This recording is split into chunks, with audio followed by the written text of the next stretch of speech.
गुजरात विधानसभा चुनाव में बीजेपी के सामने आम आदमी पार्टी और कांग्रेस कहीं नहीं टिक रही है।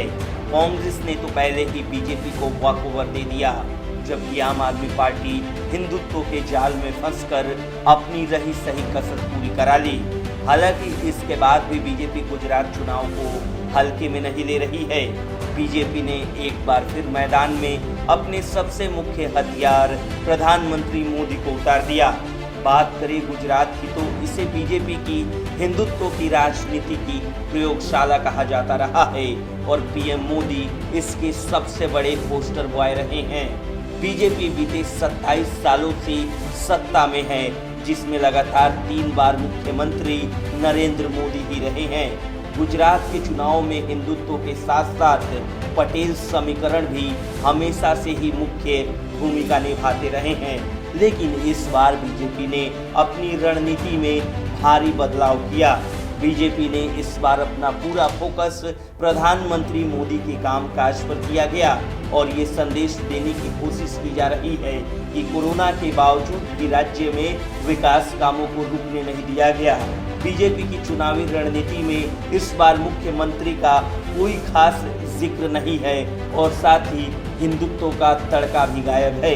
बीजेपी की रणनीति से लग रहा है कि पार्टी ने गुजरात में हिंदुत्व की जगह अब मोदीत्व को मुख्य हथियार बनाया है।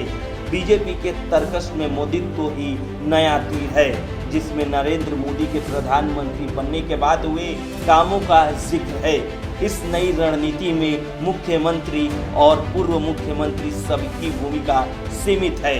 इसके साथ ही इस बार पाटीदार आंदोलन जैसी कोई बात नहीं है। इस आंदोलन के मुख्य चेहरा हार्दिक पटेल कांग्रेस छोड़ बीजेपी में शामिल हो चुके हैं। पटेल हमेशा से ही बीजेपी के परंपरागत वोटर रहे हैं, इसलिए इस जातीय समीकरण के इस बार गड़बड़ाने का खतरा नहीं है।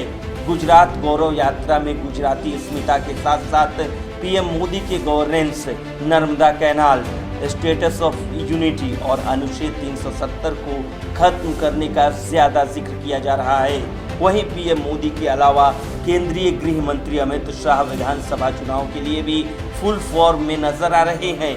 आपको बता दें कि गुजरात में विधानसभा की कुल 182 सीटें हैं, जिनमें 40 सीटें आरक्षित हैं। इनमें 13 सीटें अनुसूचित जाति और अनुसूचित जनजाति के लिए 27 सीटें हैं। इन सीटों पर जीत हार तय करेगा कि सत्ता के सिंहासन पर कौन बैठेगा।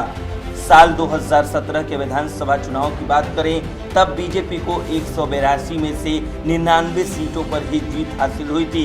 तब कांग्रेस को 77, भारतीय ट्राइबल पार्टी को 2, एनसीपी को 1 तो 3 सीटें निर्दलीय उम्मीदवार के खाते में गई थी।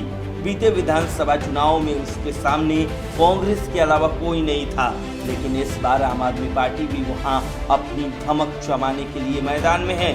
इसके मद्देनजर बीजेपी ने आगामी चुनाव के लिए रणनीति में बदलाव किया है। Bureau report news.